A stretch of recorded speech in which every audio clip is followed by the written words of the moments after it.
ഇന്നത്തെ നമ്മുടെ വീഡിയോയിൽ സ്നാക്സ് ആയിട്ടും ഡിന്നറായിട്ടൊക്കെ കഴിക്കാൻ പറ്റിയ ഒരു വെറൈറ്റി ആയിട്ടുള്ള റെസിപ്പിയാണ് ഷെയർ ചെയ്യുന്നത്. അപ്പോൾ വീഡിയോ സ്കിപ്പ് ചെയ്യാതെ കാണാൻ ഇഷ്ടമായി ലൈക്ക് ചെയ്യാനും ഷെയർ ചെയ്യാനും പിന്നെ സബ്സ്ക്രൈബ് ചെയ്യാനും മറക്കല്ലേ. അപ്പോൾ നേരെ വീഡിയോയിലേക്ക് കടക്കാം.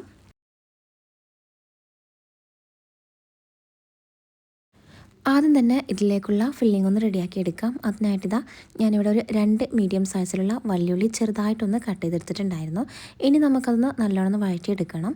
പെട്ടെന്ന് വഴറ്റിയെടുക്കാൻ വേണ്ടിയിട്ട് അതിലേക്ക് ഒരു നുള്ളി ഉപ്പും കൂടി ചേർത്ത് കൊടുത്തിട്ട് ഇതുപോലെ അങ്ങ് വഴറ്റിയെടുക്കാം. ഇനി ഇതിലേക്ക് നമുക്ക് ഇഷ്ടമുള്ള വെജിറ്റബിൾസൊക്കെ ആഡ് ചെയ്ത് കൊടുക്കാം കേട്ടോ. അപ്പോൾ ഞാനിതവിടെ ക്യാപ്സിക്കം ചെറുതായിട്ട് കട്ട് ചെയ്തിട്ട് ചേർത്ത് കൊടുത്തിട്ടുണ്ട്. അതുപോലെ തന്നെ ക്യാരറ്റ് ഒന്ന് ഗ്രേറ്റ് ചെയ്തെടുത്തിട്ട് അതും കൂടി ഇതിലേക്ക് ചേർത്ത് കൊടുത്തിട്ടുണ്ടായിരുന്നു കേട്ടോ. അതുപോലെ തന്നെ നിങ്ങൾക്ക് വേണമെന്നുണ്ടെങ്കിൽ ക്യാബേജൊക്കെ ചേർത്ത് കൊടുക്കാം. ഞാനിപ്പോൾ ഇത് ബീഫ് വെച്ചിട്ടാണ് ഉണ്ടാക്കിയെടുക്കുന്നത് കേട്ടോ. അപ്പോൾ ഇനിയിപ്പോൾ ഈ ഒരു ബീഫും ചിക്കനൊന്നും ഇല്ലാന്നുണ്ടെങ്കിൽ നിങ്ങൾക്ക് വേണമെന്നുണ്ടെങ്കിൽ ഗ്രീൻ പീസ് വെള്ളത്തിലിട്ടിട്ട് അത് വേവിച്ചിട്ട് ഇതിലേക്ക് ചേർത്ത് കൊടുക്കുക കേട്ടോ. ഇനിയിപ്പോൾ ഇതിലേക്ക് കുറച്ച് ഓറിഗാനോ ചേർത്ത് കൊടുത്തിട്ടുണ്ടായിരുന്നു. ഓറിഗാനോ ഫ്ലേവർ ഇഷ്ടമില്ലാത്തവർക്ക് അത് സ്കിപ്പ് ചെയ്യാം. ഇനി അതിലേക്ക് ബീഫാണ് ചേർത്ത് കൊടുക്കുന്നത്. വേവിച്ച് വെച്ച ബീഫാണ് കേട്ടോ. ഇത് മിക്സിയുടെ ജാറിലേക്ക് ഇട്ട് കൊടുത്തിട്ട് ജസ്റ്റ് ഒന്നിങ്ങനെ ക്രഷ് ചെയ്തെടുത്തിട്ടുണ്ടായിരുന്നു.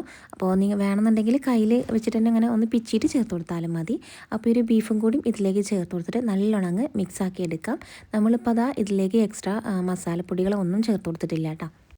ഇനി ഇതിലേക്ക് എരിവിന് വേണ്ടിയിട്ട് ഞാനിവിടെ കുറച്ച് കുരുമുളക് പൊടി ചേർത്ത് കൊടുത്തിട്ടുണ്ട് കേട്ടോ. അപ്പോൾ നിങ്ങൾക്ക് ഇനി പച്ചമുളകൊക്കെ വേണമെന്നുണ്ടെങ്കിൽ നമ്മൾ ഫസ്റ്റ് തന്നെ ഒരു ഉള്ളി വഴറ്റിയെടുക്കുന്ന ഒരു ടൈമിൽ ചെറുതായിട്ട് കട്ട് ചെയ്തിട്ട് ചേർത്ത് കൊടുത്താലും മതിയെ.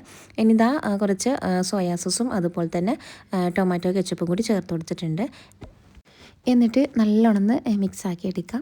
ഇനിയിപ്പോൾ ഞാനിതിലേക്ക് ഒരു സ്പൂൺ അളവിൽ വെളുത്ത എള്ള് ചേർത്ത് കൊടുത്തിട്ടുണ്ട്. ഇത് നിങ്ങളുടെ കയ്യിലുണ്ടെങ്കിൽ മാത്രം ചേർത്ത് കൊടുത്താൽ മതി കേട്ടോ. അപ്പോൾ ഈ ഒരു എള്ളും കൂടി ചേർത്ത് കൊടുത്തിട്ട് നല്ലോണം ഒന്നുകൂടി ഇളക്കി യോജിപ്പിച്ചെടുക്കുക.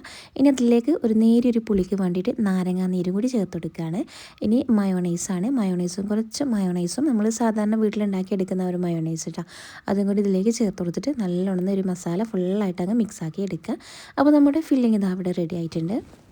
പിന്നെ ഈ ഒരു സമയത്ത് ഉപ്പൊക്കെ ഒന്ന് നോക്കുക കേട്ടോ. എന്നിട്ട് ഇനി ഉപ്പ് വേണമെന്നുണ്ടെങ്കിൽ മാത്രം കുറച്ച് ഉപ്പ് ചേർത്ത് കൊടുക്കാം. അപ്പോൾ ഇതിൽ ഉപ്പൊക്കെ ഇപ്പോൾ ഓൾറെഡി പാകമാണ്. നമുക്ക് ഫില്ലിങ് മാറ്റി വെക്കാം. അപ്പോഴേക്ക് ഞാൻ അതിലേക്കുള്ള ഡോന്ന് റെഡിയാക്കി എടുത്തിട്ടുണ്ടായിരുന്നു കേട്ടോ. ഇതിപ്പോൾ സാധാരണ നമ്മൾ മൈദയും ഉപ്പും വെള്ളവും ചേർത്തിട്ട് ഉണ്ടാക്കിയെടുത്താണ് ചപ്പാത്തി മാവൊക്കെ ഉണ്ടാക്കിയെടുക്കുന്നത്. അതുപോലെ തന്നെ കേട്ടോ. അങ്ങനെ ഉണ്ടാക്കിയെടുക്കുക നല്ല സോഫ്റ്റായിട്ട് വേണം അത് കുഴച്ചെടുക്കാനായിട്ട്. ഇനിയിപ്പോൾ അതിൽ നിന്ന് ഒരു ബോൾസ് എടുത്തിട്ട് ഇതുപോലെ ഒന്ന് പരത്തിയെടുക്കുക. നമ്മൾ പ്രസ്സിൽ വെച്ചിട്ട് ജസ്റ്റ് അങ്ങ് പരത്തിയെടുത്താൽ മതി. പിന്നെ അതിൻ്റെ ഉള്ളിലേക്ക് ഈ ഒരു ഫില്ലിങ് കുറേശ്ശായിട്ട് നിറച്ച് കൊടുക്കുക കേട്ടോ. ഒരുപാട് അങ്ങ് നിറച്ച് കൊടുക്കരുത്. അതിൻ്റെ ഒരു സെൻറ്റർ ഭാഗത്ത് കുറച്ച് മാത്രമായിട്ട് വെച്ചെടുക്കുക. എന്നിട്ട് വീഡിയോയിൽ കാണുന്ന പോലെ ഇതുപോലെ ഒന്ന് ഷേപ്പാക്കി എടുക്കുക. ഇനിയിപ്പോൾ നിങ്ങൾക്ക് നിങ്ങൾക്ക് ഇഷ്ടമുള്ള ഷേപ്പാക്കി എടുക്കുക കേട്ടോ. അപ്പോൾ ഞാനിതാ ഇതുപോലെ നാക്കി എടുത്തിട്ടുണ്ട്. ഇനി ജസ്റ്റ് ഇത് ഒന്നുകൂടി ഒന്നിങ്ങനെ റൗണ്ടാക്കി എടുക്കുന്നുണ്ട്. അപ്പോൾ ഇതുപോലെ കുറച്ച് മൈദ തട്ടി കൊടുത്തിട്ട് ഇതുപോലെ ഒന്നിങ്ങനെ പരത്തി കൊടുക്കുക. ഇങ്ങനെ പരത്തി കൊടുക്കുമ്പോൾ ഒരുപാട് അങ്ങ് പ്രസ്സാക്കി എടുക്കരുത് കേട്ടോ. പ്രസ് ചെയ്തിട്ട് പരത്തി എടുക്കരുത്. അങ്ങനെ വരുമ്പോൾ അതിൽ നിന്നുള്ള ഫില്ലിങ് പുറത്തേക്ക് പോകും. അപ്പോൾ ജസ്റ്റ് ഒന്നിങ്ങനെ പ്രസ്സാക്കി കൊടുത്താൽ മതി. അങ്ങനെ എല്ലാം ഇതുപോലെ ഒന്ന് റെഡിയാക്കി എടുത്തിട്ടുണ്ടായിരുന്നു കേട്ടോ. അപ്പോൾ ഇങ്ങനെയായിരിക്കും നമുക്ക് കിട്ടുക. ഇനി ലാസ്റ്റ് ആയിട്ടുള്ള സ്റ്റെപ്പ് ഒന്നും കൂടിയുണ്ട്. അപ്പോൾ അത് ഞാൻ സാധാരണ നമ്മൾ മുട്ടയുടെ മിക്സിൽ, അതായത് കോഴിമുട്ടയിലൊന്ന് മുക്കിയെടുത്തിട്ട് നമ്മൾ ബ്രെഡ് ക്രംസിലൊന്ന് ഇതുപോലൊന്ന് കോട്ടിങ് കൊടുത്തിട്ടുണ്ടായിരുന്നു കേട്ടോ. അപ്പോൾ ഇങ്ങനെ ചെയ്തെടുക്കുക.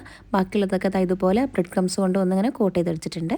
ഇനിയിപ്പോൾ ഒന്നുമില്ല, നമ്മൾ നേരെ ഓയിൽ അങ്ങ് ചൂടാക്കി എടുക്കുക. മീഡിയം ഫ്ലെയിമിലിട്ട് വേണം ഇത് ഒന്ന് ഫ്രൈ ചെയ്തെടുക്കാനായിട്ട്. അതിലേക്ക് നമുക്ക് ഓരോന്ന് അങ്ങിട്ട് കൊടുത്തിട്ട് നല്ലോണം ഫ്രൈ ആക്കി എടുക്കട്ടെ. അപ്പോൾ മീഡിയം ഫ്ലെയിമിലിട്ട് തന്നെ ഇത് ഫ്രൈ ചെയ്തെടുക്കുകയാണ്. അപ്പോൾ തിരിച്ചു മറിച്ചിട്ട് കൊടുത്തിട്ട് ഒരു ഗോൾഡൻ കളറായി വരുന്നവരെ ഒന്ന് ഫ്രൈ ആക്കി എടുക്കാം.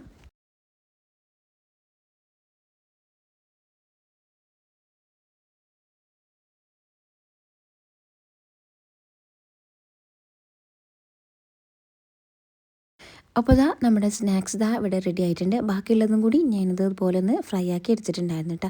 നല്ല ടേസ്റ്റി ആയിട്ട് ഉണ്ടാക്കിയെടുക്കാൻ പറ്റുന്നൊരു വെറൈറ്റി ആയിട്ടുള്ളൊരു സ്നാക്സും കൂടിയാണ്. അപ്പോൾ ട്രൈ ചെയ്ത് നോക്കിയിട്ട് ഫീഡ്ബാക്ക് അറിയിക്കാനൊന്നും മറക്കല്ലേ. അപ്പോൾ ഇതുപോലത്തെ റെസിപ്പീസിനൊക്കെ വേണ്ടി ചാനൽ സബ്സ്ക്രൈബ് ചെയ്യുക. സബ്സ്ക്രൈബ് ചെയ്യുമ്പോൾ ബെല്ലൈക്കൺ പ്രസ് ചെയ്ത് ഓൾ എന്ന ഓപ്ഷനും കൂടി കൊടുക്കാൻ മറക്കല്ലേ. എങ്കിൽ മാത്രമേ ഞാനിടുന്ന വീഡിയോസിൻ്റെ നോട്ടിഫിക്കേഷൻ നിങ്ങൾക്ക് കിട്ടുള്ളൂ കേട്ടോ. അപ്പോൾ ഇൻഷാല്ലാ പുതിയൊരു വീഡിയോയിൽ കാണാം. താങ്ക്